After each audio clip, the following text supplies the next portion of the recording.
दोस्तों ये कहानी है एक गरीब बूढ़े किसान की जिसने अपने जीवन में तमाम मुश्किलों का सामना किया लेकिन कभी भगवान से अपने विश्वास को नहीं टूटने दिया। उसकी कठिनाइयों के बावजूद उसकी भक्ति और भगवान पर उसका अडिग विश्वास कभी आत्मा को परमात्मा के निकट ले जाने का मार्ग बन गया। दोस्तों रामू एक छोटे से गांव में रहता था। वह बहुत गरीब था लेकिन उसने कभी अपने हालातों को अपनी आत्मा पर हावी नहीं होने दिया। वह खेतों में कड़ी मेहनत करता था लेकिन फसल अक्सर बारिश और तूफान के कारण बर्बाद हो जाती थी। फिर भी रामू भगवान श्री कृष्ण की भक्ति में लीन रहता था। वह हर सुबह मंदिर जाकर भगवान के आगे अपना माथा टेकता और उनसे यही प्रार्थना करता कि हे श्री कृष्ण मुझे शक्ति दो कि मैं अपने कर्मों को पूरी निष्ठा से कर सकूं और कभी अपने रास्ते से ना भटकूं। दोस्तों रामू के जीवन में एक समय ऐसा आया जब उसके पास खाने के लिए कुछ भी नहीं बचा। उसके खेतों की सारी फसल बर्बाद हो चुकी थी। गांव के लोग उसकी स्थिति देखकर कहते, अब तो भगवान ने भी तेरा साथ छोड़ दिया। रामू तू क्यों इतनी भक्ति करता है? लेकिन रामू का उत्तर हमेशा वही रहता, भगवान मेरी परीक्षा ले रहे हैं, मुझे उन पर पूरा विश्वास है। एक दिन रामू अपने खेत में बैठा उदास मन से भगवान से बातें कर रहा था। हे श्री कृष्ण मैं जानता हूँ कि आप मेरी परीक्षा ले रहे हैं पर मेरी आत्मा कभी हार नहीं मानेगी। उसी गांव का एक जमींदार का सेवक रामू के पास आया और कहा, जमींदार साहब ने तुम्हें आज अपने घर बुलाया है। रामू को यह जानकर हैरानी हुई। उसने सोचा आखिर जमींदार क्यों बुला रहे हैं, लेकिन वह अपने भगवान पर विश्वास करते हुए जमींदार के घर चल पड़ा। दोस्तों जमींदार ने उसे देखते ही कहा, रामू मैंने सुना है कि तेरी फसल बर्बाद हो गई है। मुझे यह जानकर दुख हुआ लेकिन मैंने तुझे हमेशा भगवान की भक्ति करते देखा है। मैं तुझे कुछ जमीन देना चाहता हूँ जहाँ तू फिर से खेती कर सके। मैं तुझ पर विश्वास करता हूँ कि तू इस जमीन का सही उपयोग करेगा। दोस्तों यह सुनते ही रामू की आंखों में आंसू आ गए। उसने भगवान को धन्यवाद दिया और कहा, हे श्री कृष्ण मुझे आप पर पूरा विश्वास था, आपने मेरी आत्मा की पुकार सुन ली। रामू को नई जमीन मिल गई और उसने अपनी पूरी मेहनत और निष्ठा से काम करना शुरू कर दिया। दोस्तों कुछ ही समय में उसकी फसल अच्छी हुई और उसकी जिंदगी में खुशियां लौट आई। अब गांव के लोग उसकी तारीफ करते और कहते, रामू तेरी भक्ति और मेहनत ने तुझे फल दिया है। रामू मुस्कुराता और कहता, सब भगवान श्री कृष्ण की कृपा है, मैंने केवल अपने कर्म किए हैं और भगवान पर विश्वास रखा है। समय बीतता गया, रामू बूढ़ा हो गया लेकिन उसकी भक्ति और भगवान पर उसका विश्वास कभी कमजोर नहीं हुआ। दोस्तों एक दिन जब रामू अपने अंतिम समय में था उसने भगवान श्री कृष्ण के दर्शन किए। भगवान ने कहा, रामू तुमने हमेशा मुझ पर विश्वास रखा और अपने कर्मों को निष्ठा से किया। तेरी आत्मा अब इस शरीर के बंधन से मुक्त होने के लिए तैयार है। रामू ने आंखें बंद कर ली और भगवान के चरणों में समर्पित हो गया। उसकी आत्मा ने परमात्मा से मिलन किया और उसे मोक्ष की प्राप्ति हुई। दोस्तों ये कहानी जीवन की सच्चाई को दर्शाती है कि केवल भक्ति और कर्म ही आत्मा को मोक्ष की ओर ले जाता है। भगवान श्री कृष्ण जिन्हें योगेश्वर और जगत गुरु के रूप में जाना जाता है, उन्होंने सदियों से मानवता को सत्य और धर्म के मार्ग पर चलने के लिए प्रेरित किया है। उनके ज्ञान का सबसे महत्वपूर्ण अंश भागवत गीता में मिलता है, जहां उन्होंने अर्जुन को युद्ध भूमि पर कर्म और धर्म का महत्व सिखाया था। दोस्तों श्री कृष्ण ने आत्मा को साक्षात और उनके परमात्मा से संबंध पर गहन विचार प्रस्तुत किए जो हर व्यक्ति के जीवन के लिए अमूल्य है। भागवत गीता के अनुसार आत्मा अजर अमर है, आत्मा का न कोई जन्म है और न ही कोई मृत्यु। यह सत्य मानव जीवन को गहराई से प्रभावित करता है क्योंकि हमें यह समझना चाहिए कि हमारा यह भौतिक शरीर एक वाहन मात्र है जिसमें आत्मा निवास करती है। जब शरीर नष्ट हो जाता है तो आत्मा अमर रहती है और अपनी यात्रा को जारी रखती है। इसका लक्ष्य है परमात्मा से मिलन। दोस्तों भगवान श्री कृष्ण ने गीता में अर्जुन को समझाया कि जैसे व्यक्ति अपने पुराने वस्त्रों को छोड़कर नए वस्त्र धारण करता है, वैसे ही आत्मा भी पुराने शरीर को छोड़कर नया शरीर धारण करती है। यह जीवन का एक चक्र है जो तब तक चलता रहता है जब तक आत्मा अपने अंतिम लक्ष्य अर्थात परमात्मा से मिलन तक नहीं पहुंच जाती। यही आत्मा की सच्ची यात्रा है। और यही उसका अंतिम धैर्य है। जीवन का हर दिन आत्मा की यात्रा का हिस्सा है, परंतु अधिकांश लोग इसे समझने में असफल रहते हैं। श्री कृष्ण ने गीता में यह बताया है कि आत्मा को भौतिक जगत से मुक्त होकर दिव्यता की ओर अग्रसर होना चाहिए। भौतिक बंधनों का अर्थ है लालच, मोह, क्रोध, अहंकार।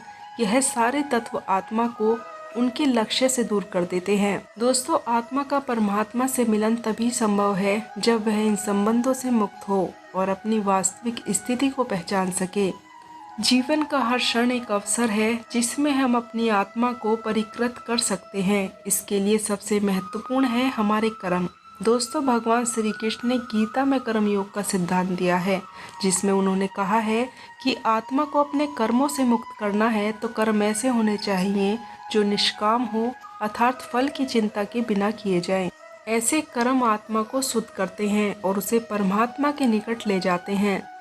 दोस्तों, भगवान श्री कृष्ण ने गीता में मनुष्य को केवल कर्म करने का अधिकार दिया है, लेकिन फल की अपेक्षा नहीं करनी चाहिए। यही सिद्धांत आत्मा को उनकी यात्रा के अगले चरण की ओर ले जाता है। जीवन में हर व्यक्ति को कर्म करना चाहिए, परंतु उन कर्मों के परिणाम की इच्छा किए बिना यह निष्काम आत्मा को मोक्ष की तरफ ले जाता है। मोक्ष आत्मा की उस अवस्था का नाम है जब वह परमात्मा से मिलन करती है। इस मिलन में कोई शारीरिक या मानसिक बंधन नहीं होता। यह एक शुद्ध अवस्था है जहां आत्मा पूर्ण शांति और आनंद प्राप्त करती है। जब आत्मा अपने कर्मों को त्याग कर भगवान के प्रति समर्पित हो जाती है, तब उसे मोक्ष की प्राप्ति होती है। दोस्तों, श्री कृष्ण ने गीता में भक्ति को आत्मा और परमात्मा के बीच का सेतु बता दिया है। भक्ति का अर्थ केवल पूजा आराधना करना नहीं है, बल्कि यह आत्मा की उस अवस्था को इंगित करता है जहां वह परमात्मा में लीन हो जाती है। जब व्यक्ति भगवान की भक्ति करता है तो उसकी आत्मा धीरे धीरे शुद्ध हो जाती है और उसके भीतर भगवान के प्रति समर्पण और प्रेम की भावना जागृत हो जाती है। दोस्तों, श्री कृष्ण ने अर्जुन को बताया है कि जब व्यक्ति अपने सारे अहंकार, लोभ और मोह त्याग कर भगवान के चरणों में समर्पित हो जाता है, तब उसे परम शांति की प्राप्ति होती है। यह भक्ति ही वह साधन है जो आत्मा को परमात्मा के निकट ले जाती है। जब आत्मा परमात्मा के प्रति पूर्ण भक्ति में समर्पित हो जाती है तो उसे मोक्ष की प्राप्ति होती है और वह आत्मा से मिलन करती है। दोस्तों, माया जो इस संसार की सारी भौतिक वस्तुओं और सुखों का प्रतीक है, आत्मा को उसके वास्तविक उद्देश्य से भटका देती है। भगवान श्री कृष्ण ने गीता में माया को आत्मा की सबसे बड़ी बाधा बताया है। माया का प्रभाव इतना गहरा होता है कि आत्मा अपनी वास्तविकता को भूल जाती है और इस संसार की मोह माया में फंस जाती है, परंतु माया से मुक्त होना ही आत्मा का परम लक्ष्य है। दोस्तों, श्री कृष्ण ने माया से बचने के लिए ध्यान और योग का मार्ग दिखाया है। ध्यान और योग से आत्मा को शांति और सुकून मिलता है, जिससे वह माया के बंधनों से मुक्त हो जाती है। जब आत्मा माया से मुक्त हो जाती है तब उसे अपनी सच्चाई का बोध हो जाता है और वह परमात्मा के निकट जाने के लिए तैयार हो जाती है। ध्यान और योग आत्मा को शुद्ध करने के सर्वोत्तम साधन हैं। भगवान श्री कृष्ण ने गीता में ध्यान और योग का महत्व बताया है, जो आत्मा को अपने वास्तविक स्वरूप को पहचानने में मदद करती है। जब व्यक्ति ध्यान करता है तो उसकी आत्मा माया के प्रभाव से दूर होकर अपने ही भीतर शांति और दिव्यता को अनुभव करती है। ध्यान के माध्यम से आत्मा धीरे धीरे अपने सारे बंधनों को त्याग देती है और अपने वास्तविक स्वरूप को प्राप्त कर लेती है। दोस्तों, योग से आत्मा को परमात्मा के साथ एक होने का अनुभव होता है। यह एक ऐसी अवस्था है जहां आत्मा और परमात्मा में कोई भेद नहीं रहता, दोनों एक हो जाते हैं। आत्मा का परमात्मा से मिलन ही जीवन का सर्वोच्चम उद्देश्य है। जब आत्मा और परमात्मा एक हो जाते हैं तो वह अवस्था सर्वोच्च आनंद की हो जाती है। यह वह अवस्था है जहां सभी प्रकार के भौतिक संबंधों से मुक्ति मिल जाती है और आत्मा को असीम शांति का अनुभव होता है।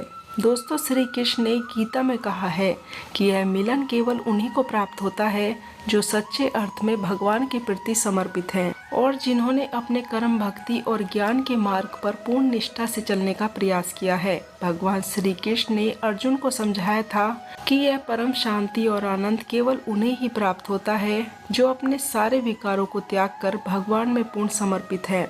जब आत्मा माया के बंधनों से मुक्त हो जाती है और भगवान के साथ एक आकार हो जाती है, तब उसे जीवन का वास्तविक अर्थ समझ में आ जाता है। यह मोक्ष की अवस्था है जहाँ आत्मा का परमात्मा से मिलन होता है और यह मिलन ही आत्मा का अंतिम लक्ष्य है।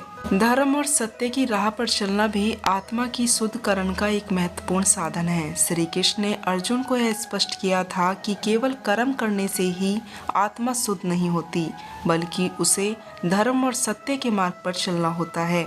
धर्म का अर्थ केवल धार्मिक कर्मकांड नहीं है, बल्कि यह जीवन की वह धारा है जो हमें सत्य, ईमानदारी और दयालुता के मार्ग पर अग्रसर करती है।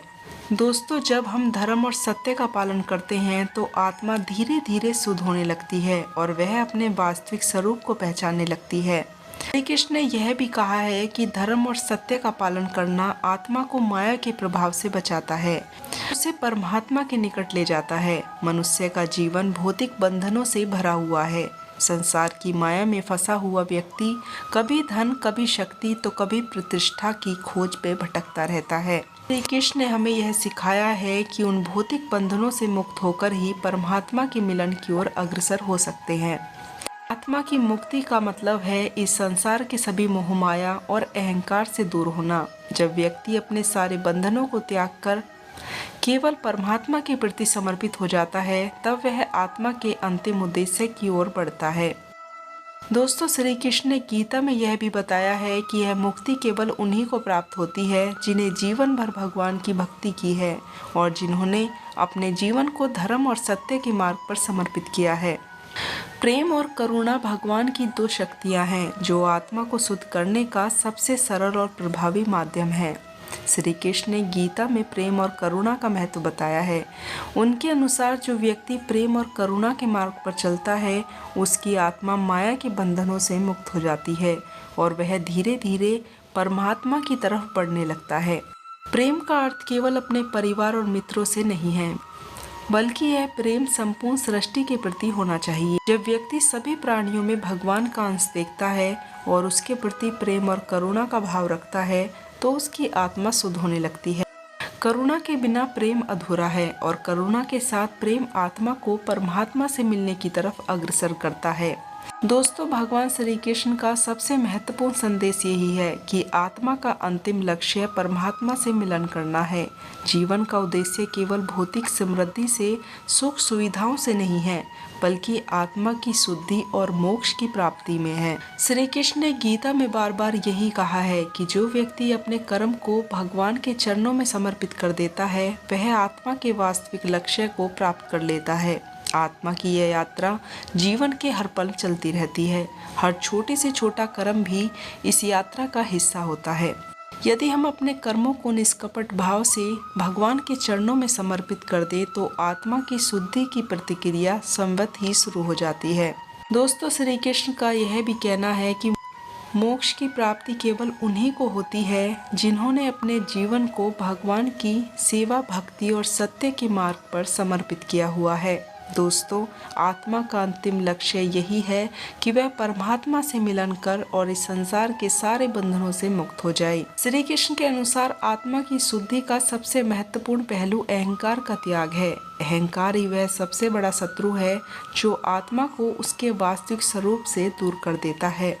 अहंकार व्यक्ति को अपने अस्तित्व की माया में उलझा देता है, जिससे वह भूल जाता है कि वह केवल आत्मा है, ना कि यह भौतिक शरीर। दोस्तों, श्री कृष्ण ने अर्जुन को गीता में यह बताया है कि जब व्यक्ति अपने अहंकार को त्याग देता है तो अपने आप को भगवान के प्रति समर्पित कर देता है, तब उसे आत्मा साक्षात्कार होता है। आत्म साक्षात्कार का अर्थ है आत्मा का अपने असली रूप को पहचानना। जब आत्मा अपने आप को शरीर और भौतिक जगत से अलग समझती है, तब उसे परमात्मा के प्रति समर्पण का अनुभव होता है। यही आत्मा की पवित्रता की अवस्था है। दोस्तों, जहाँ अहंकार का कोई स्थान नहीं होता, भागवत गीता के संदेश के अनुसार आत्मा की उन्नति के लिए आध्यात्मिक साधन अत्यंत महत्वपूर्ण है। साधन के बिना आत्मा अपने भीतर की शक्तियों को नहीं पहचान सकती और ना ही वह अपनी यात्रा को सही दिशा में ले जा सकती है। दोस्तों, श्री कृष्ण ने ध्यान, योग और भक्ति को साधना के महत्वपूर्ण अंग बताया है, जो आत्मा को उनकी दिव्यता तक पहुंचाती है। जब व्यक्ति अपने भीतर साधना के माध्यम से आत्मशक्ति और आत्म साक्षात्कार का विकास कर लेता है, तब उसकी आत्मा शुद्ध और शक्तिशाली हो जाती है। साधन के बिना आत्मा इस संसार के बंधनों में उलझी रहती है और अपनी वास्तविक लक्ष्य से दूर हो जाती है। दोस्तों, श्री कृष्ण ने गीता में स्पष्ट किया हुआ है कि आत्मा अजय और अमर है। जीवन और मृत्यु केवल शरीर के लिए होते हैं, आत्मा के लिए नहीं। मृत्यु केवल इस शरीर का अंत है, आत्मा का नहीं। आत्मा मृत्यु के बाद भी अपनी यात्रा जारी रखती है और यह केवल नए शरीर को धारण करती है। श्री कृष्ण ने यह भी बताया है कि जीवन और मृत्यु का यह चक्र तब तक चलता रहेगा जब तक आत्मा मोक्ष प्राप्त नहीं कर लेती। मोक्ष की प्राप्ति तब होती है जब आत्मा परमात्मा से मिलन कर लेती है। यही मिलन उसे जन्म और मृत्यु के चक्र से मुक्त करा देता है और आत्मा को उसकी साक्षात शांति और आनंद की तरफ अग्रसर करता है। श्री कृष्ण ने गीता में यह भी कहा है कि आत्मा का उद्धार केवल परमात्मा की कृपा से ही संभव है। जब व्यक्ति भगवान की भक्ति में लीन हो जाता है और अपने सारे कर्मों को भगवान के प्रति समर्पित कर देता है, तब उसे परमात्मा की असीम कृपा प्राप्त होती है। यह कृपा आत्मा को उसकी यात्रा में मार्गदर्शन करती है और उसे परमात्मा की ओर बढ़ने की सहायता प्रदान करती है। भगवान की कृपा से आत्मा के सारे दोष, विकार और बंधन दूर हो जाते हैं। यह कृपा आत्मा को उस शुद्ध अवस्था में ले जाती है जहाँ वह परमात्मा से मिलन कर सके। जब भगवान की कृपा से आत्मा परमात्मा के साथ एकाकार होती है, तब उसे मोक्ष की प्राप्ति होती है। दोस्तों, आत्मा का परमात्मा से मिलन ही जीवन का अंतिम सत्य है। इस संसार के सारे सुख, दुख, भोग विलास और मोह माया केवल अस्थायी है। आत्मा का वास्तविक उद्देश्य इन भौतिक सुखों और दुखों से परे है।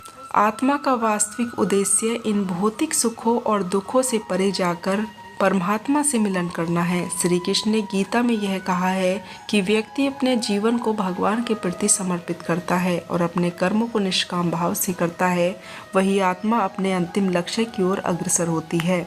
जब आत्मा परमात्मा से मिलन कर लेती है, तब उसे अनंत शांति और सुख प्राप्त हो जाता है। यह मिलन आत्मा की यात्रा का अंतिम पड़ाव है, जहाँ उसे मोक्ष की प्राप्ति होती है। दोस्तों, भगवान श्री कृष्ण का गीता में दिया गया संदेश हमें यह सिखाता है कि आत्मा का अंतिम लक्ष्य परमात्मा से मिलन है। यह मिलन तभी संभव है जब हम अपने जीवन को भगवान को समर्पित करें और अपने कर्मों को निष्काम भाव से करें और भक्ति, ध्यान और साधना के मार्ग पर चलें। दोस्तों, आत्मा की यह यात्रा जीवन की सबसे महत्वपूर्ण यात्रा है, जो हमें इस संसार के भौतिक बंधनों से मुक्त कराकर परमात्मा की दिव्यता और शांति तक ले जाती है। जब आत्मा और परमात्मा एक हो जाते हैं, तभी आत्मा को सच्ची शांति और आनंद की प्राप्ति होती है। श्री कृष्ण का यह ज्ञान हमें प्रेरित करता है कि हम अपने जीवन को सही दिशा में ले जाएं और अपनी आत्मा के अंतिम लक्ष्य को प्राप्त करें। यही आत्मा की सच्ची यात्रा है और यही जीवन का अंतिम सत्य है। दोस्तों, इसी के साथ आत्मा और परमात्मा का मिलन कैसे होता है कि यह जानकारी यहीं समाप्त हुई। अगर आपको यह जानकारी पसंद आई हो तो चैनल से जुड़े रहने के लिए चैनल को सब्सक्राइब करें और मोटिवेट करने के लिए वीडियो को लाइक करें। तो दोस्तों, मिलती हूँ श्री कृष्ण के गीता उपदेशों के साथ। तब तक के लिए आप लोग अपना ध्यान रखें, खुश रहें। जय सनातन, जय श्री कृष्णा।